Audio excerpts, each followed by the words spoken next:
Pernahkah kamu merasa bahwa ada kisah yang tidak diceritakan, bukan tentang dunia yang terlihat, tapi tentang makhluk-makhluk yang hanya hidup dalam bisikan, dalam ukiran, dalam tarian tua yang hampir dilupakan?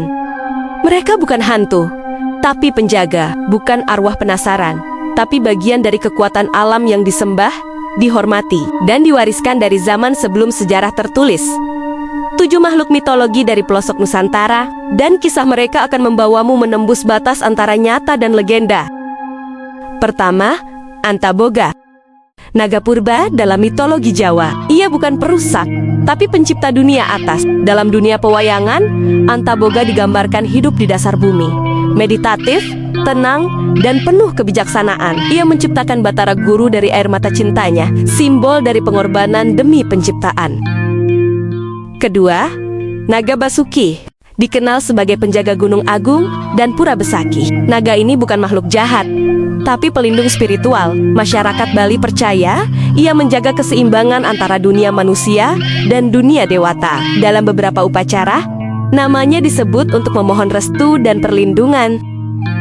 Ketiga, Barong. Dalam budaya Dayak dan Bali, Barong adalah makhluk yang melambangkan kebaikan. Ia sering tampil dalam bentuk tarian sakral untuk mengusir roh jahat dan penyakit. Wujudnya mirip singa atau binatang buas mitologis, tapi tak pernah menyerang. Barong adalah lambang perlindungan dan keseimbangan spiritual.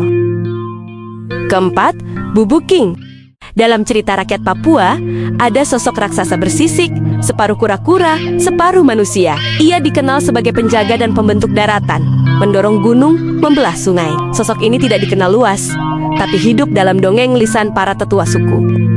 Kelima, Jatayu. Burung raksasa bersayap emas yang mencoba menyelamatkan Dewi Sinta dari penculikan Rahwana. Meski tokohnya berasal dari India, Jatayu sudah lama menjadi bagian dari cerita wayang di Jawa. Ia simbol keberanian dan pengorbanan, serta penjaga kebenaran. Keenam, Gajah Mina. Makhluk laut berkepala gajah dan tubuh ikan. Muncul dalam arsitektur Pura di Bali sebagai simbol kekuatan dan kemakmuran. Gajah Mina dipercaya sebagai wahana Dewa Baruna, Dewa Laut. Dalam budaya agraris dan maritim, ia jadi lambang penghubung darat dan lautan. Terakhir, Nyai Roro Kidul. Bukan hantu, tapi Ratu Laut Selatan, simbol kekuatan feminin dan penguasa lautan. Dikenal dengan kekuatan spiritualnya, ia dihormati dalam berbagai upacara pesisir Jawa. Banyak mitos tentang hubungannya dengan Kerajaan Mataram, dan kekuatannya dipercaya masih terasa hingga kini. Ketujuh makhluk ini bukan sekadar legenda. Mereka adalah cara leluhur kita memahami dunia alam, kekuatan, kehidupan. Jika kita lupa pada mitologi kita kehilangan bagian dari jati diri bangsa. Tapi jika kita menjaganya, mereka akan tetap hidup dalam cerita, dalam budaya, dan dalam jiwa kita.